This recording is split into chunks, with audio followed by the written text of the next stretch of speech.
Okay, so everyone should have heard that notice. We are being recorded now. So with that, I would like to call the December 7th, 2020 meeting of the Town of Cicero Zoning Board of Appeals to order.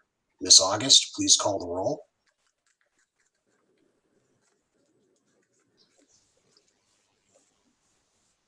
Mr. Rabia? Here. Luckett? Here. Mr. Palladino? Here. Mr. Natali? Natali.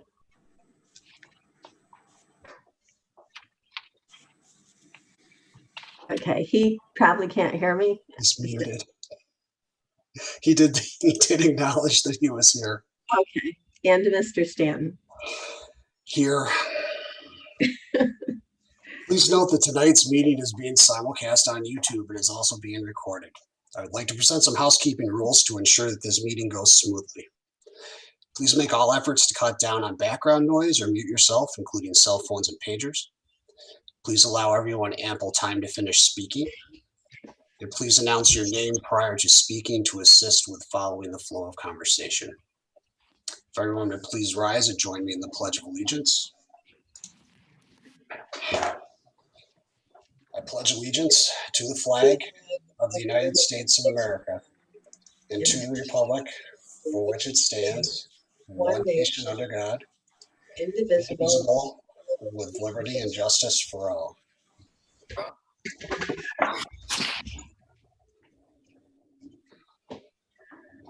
Has everyone read the minutes of the November 9th, 2020 meeting? Okay. Are there any corrections? Okay. Do I have a motion to approve? This is Gary Palladino. I'll make a motion to approve the November 9th meetings 2020 as they were written and submitted. Thank you. Do I have a second? Second. Very good. When you're ready, Ms. August, please call the roll. Mr. Rabia? Yes, the motion. Ms. Luckett? Yes to the motion. Mr. Palladino? Yes to the motion. Mr. Natali? He answered in the affirmative. Mr. Stanton? Yes to the motion. Cicero Town Board acknowledges the importance of full public participation at all public meetings and therefore has provided the opportunity for those not at this meeting to submit public input in advance. At this time, I will make a motion that all the actions taken tonight are type 2 actions and have a negative impact that has no impact on the environment unless otherwise indicated. Do I have a second? Second. Mr. Natali seconded that. He did beat you to it, Terry. Sorry. All right. Ms. August, if you could please call the roll when you're ready. We all need to earn our pay. Mr. Rabia? Ms. Luckett? Yes to the motion. Mr. Palladino? Yes to the motion. Mr. Natali? He answered in the affirmative. And Mr. Stanton? Yes to the motion. Did we hear from Mr. Rabia? Yes to the motion. Thank you. Mr. Natali, if you want to try and unmute your mic again, that might help. How's that? Is that better? Yes. Is that better? Yeah, Yes. that's better. Yeah. Okay. I will briefly review the process for tonight's meeting for the benefit of those present, as this process has been modified in response to the COVID-19 pandemic. First, the applicant will have an opportunity to describe their project. Second, the board will then ask questions about the project. Third, I will then open a public hearing where any comments collected as prescribed in the meeting notice are read aloud into the record. Fourth, the board members will then follow up on any questions posed in the public hearing. Then be given the opportunity to these public input questions and provide additional information. After the public hearing is closed, the board members will again have the opportunity to question the applicant. The board will openly discuss amongst ourselves the 5 factors that contribute to the final decision. At the end of each factor, each board member will provide a yes or no answer. This board does not have a pre-agenda meeting, so there is no prior discussion of cases outside of this meeting. And then finally, a motion will be made either approving or denying the requested variance, seconded and voted upon. So our first and only case tonight is Guido Canada for a property on 7238 State Route 31. Mr. Canada, if you'd like to describe your project for us, please. Actually, I'm Joe Scrippa. Can you hear me okay?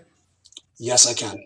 I'll be speaking on behalf, and I'm working on behalf of Guido Canada. Okay.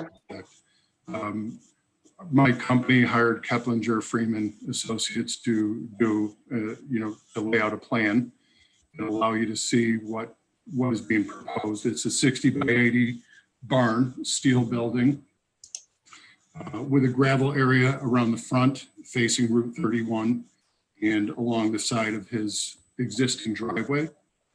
We do not have it depicted, but there will be in front of the gravel area a row of pine trees, which will be a relatively mature tree. I think they're about 6 feet currently what he has picked out, which will cover the whole front of the building.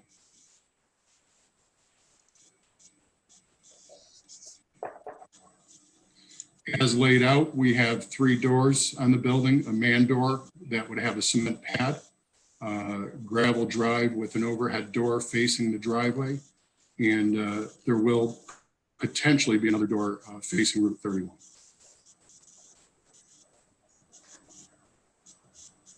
Okay. Before we go much further, I do want to note that we have a resolution from the Onondaga County Planning Board. Are you folks in possession of that?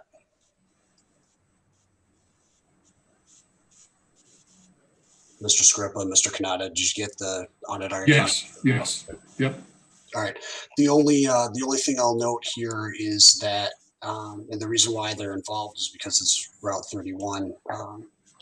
The Onondaga County Planning Board has determined that said referral will have no significant adverse intercommunity or countywide implications and may be consequently acted on solely by the referring board.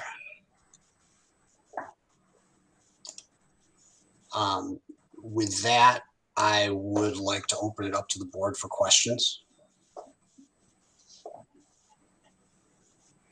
One thing Is there a survey of this property? I'm sorry, go ahead, I'm sorry. Yeah, we did. We actually did get a survey this morning, John, which is up on the screen. hi Cole. Is that Cole or Will? Okay. Or is it? Oh, that's Kara. She's crying. Where are you guys? Okay, I think I killed the source of that.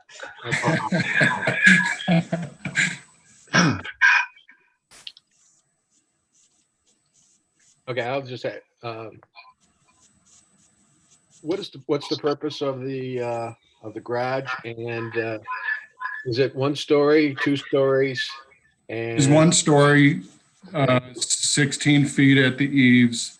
Mr. Canada collects automobiles, some old farm tractors, motorcycles, primarily used to, store and, potentially work on those vehicles. He also has some farm equipment that, this is a new property for him. He's just moved in within the past year, and we'll do a little bit of hobby type work with his farm equipment. is he going to put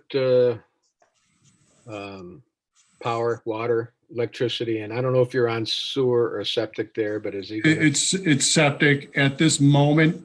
Septic is, no sewage will be planned. The house is just across the driveway.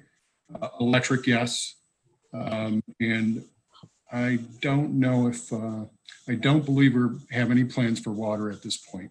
So really primary electric, lighting, and use of the, restroom facility to be in the home. Okay. The only other question I have is the shed that's on the property, is that going to stay? Or will that now be taken away due to the size of the garage? No, that is behind the barn and will presumably stay. Okay. Not in disrepair or anything. Also not very big.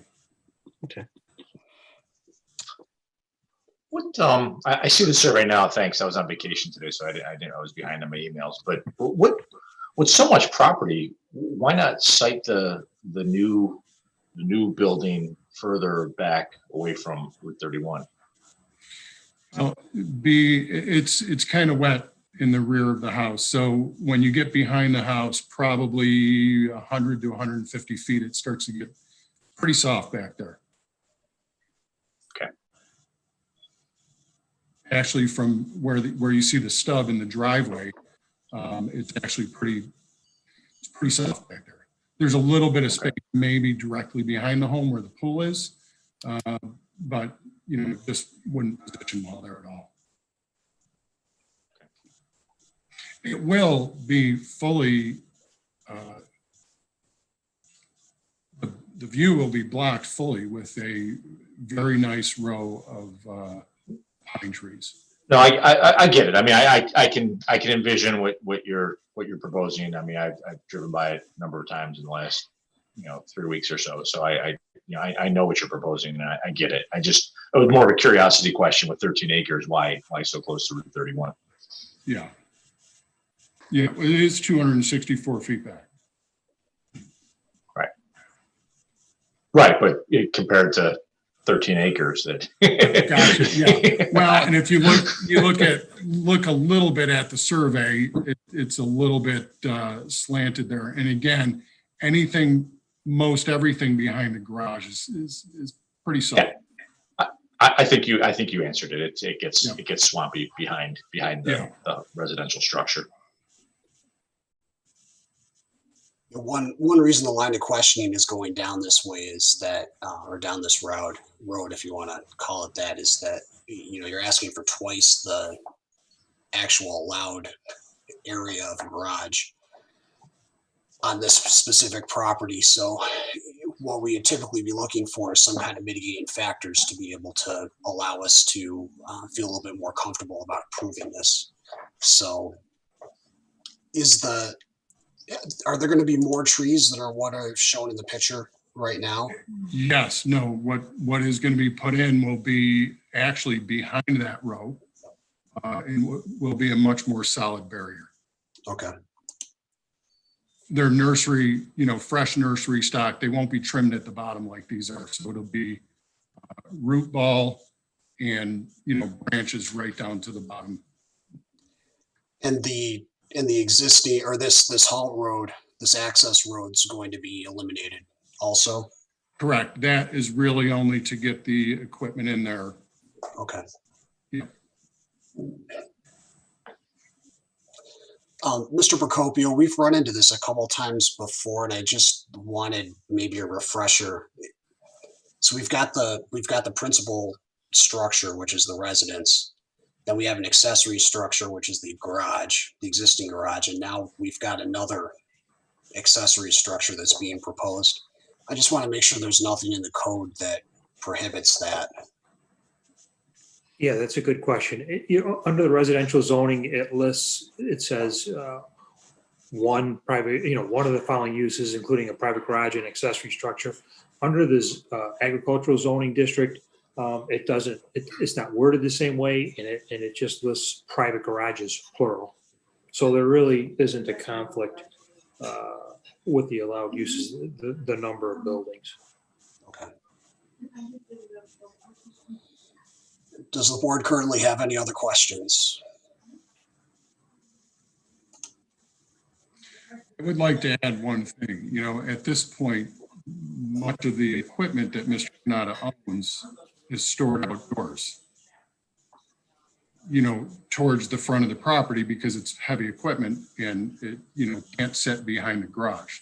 So with the absence of a facility like this, and part of the purpose for the size is it's large equipment, along with vehicles, so it's not just automobiles.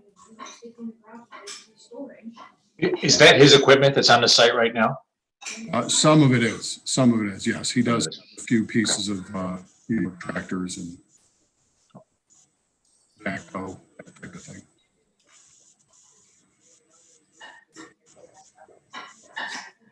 What's the siding material for this barn? Is it going to be aluminum, steel?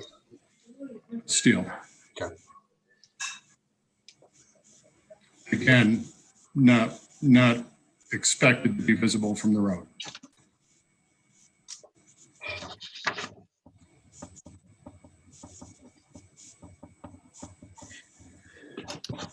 Well, this is Gary Paladino. Well, it definitely meets the front yard setback, so I don't feel the location is a problem. We do have to contend with the size, but I know we have 2,400 square feet, but that's for over an acre. Now we got almost 14 acres, so I don't know if 2,400 should be our limiting factor, or we should really take in consideration the total square footage of the parcel. And I know we're supposed to minimize any and all possible variances, but 14 acres is considerably more than 1 or 2 acres. Yeah, and that's, Gary, my thought process is very similar, right? It's 14 acres. Yes, it's effectively twice the amount is laid out by the code, but I think the way they're going to put it on the property and then effectively screen it, I don't think you'll see it, right? I think especially if there's that one tree that's there now that once it grows leaves, that'll block a decent portion of the view of it as well. So I think when you add the pines in or whatever other material, whatever the other trees are going to add, I think I'm less worried about it than I was, a couple of weeks ago when I first saw the request come in. Again, my burning question was why in the front, and I think Mr. Scrippa answered that, appropriately. Yeah, we were thinking the same way, and I'm comforted by the fact that this isn't a two-story pole barn, which we would typically see in a application like this. No bedrooms upstairs, promise. Thank you for that. So if the board doesn't have any other comments at this point, I'd like to talk about the public hearing. Mr. Procopio, have we received any comments? We have not. Okay. So at this time, I will open the public hearing. As we have no comments submitted, at this time, I will close the public hearing. And I would also ask the board if there's any other information or response to comments that you would like.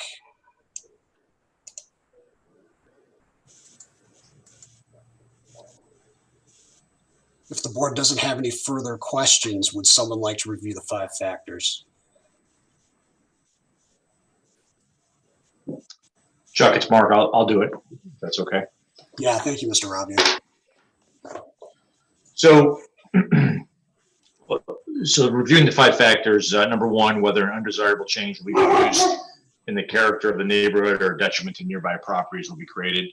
I believe the answer to that is no. I think, I'm sure the way the building will look, and once they have it, screened with the vegetation, I don't think there'll be any detriment to the nearby properties. Agreed. Agreed. Okay.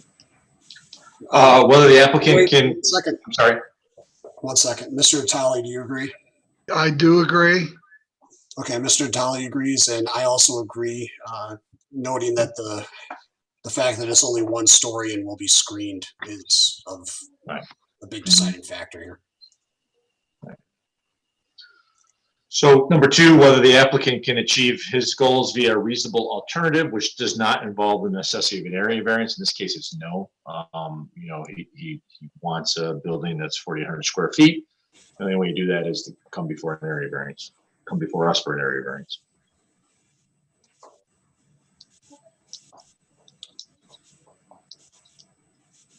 Ms. Luckett, Oh, I agree. Mr. Palladino, I agree.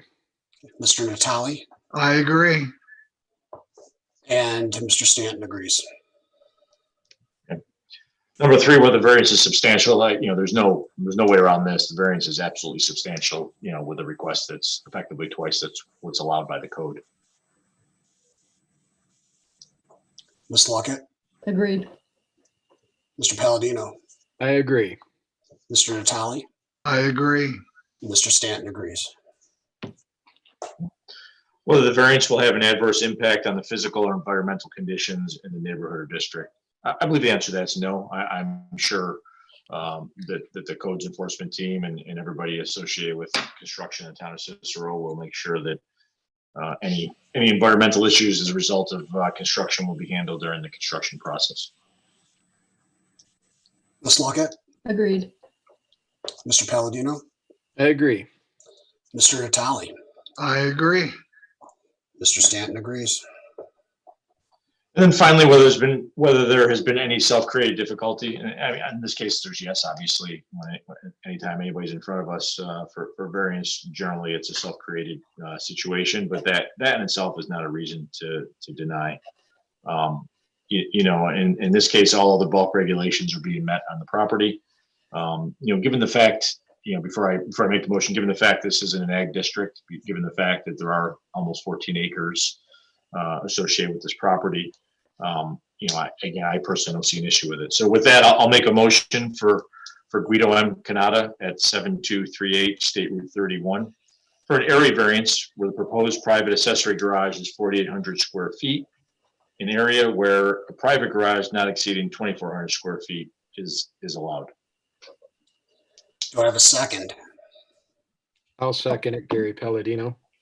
Okay, Ms. August, when you're ready, if you please call the roll. Ms. Luckett, Yes to the motion. Mr. Palladino, Yes to the motion. Mr. Natali, Yes to the motion. Mr. Stanton. Yes to the motion. We need to get Mr. Rabia too, I believe. He should be afforded the opportunity to vote on his own motion. Okay, Mr. Rabia. Yes to the motion. Yes to the motion. All right, so with that, the motion is carried unanimously. Mr. Kanata, Mr. Scrippa, thank you for coming tonight. Thank you very much. Thank you very much. You're welcome, and good luck. Thank you. Okay, Steelers are up 14-0. So we'll adjourn the meeting, but I want, if everybody could just stick on for a couple minutes after, because I do want to talk about what's coming up next year. No big surprises here though, guys. So there being no other business before the board, do I have a motion to adjourn? All right, Gary Motion to Palladino. adjourn. Make a motion to adjourn. Repeating motions, second, I'll second it. How's that? and then all in favor? Aye. Aye. Okay, everyone, thank you. Mike, you can cut the YouTube video.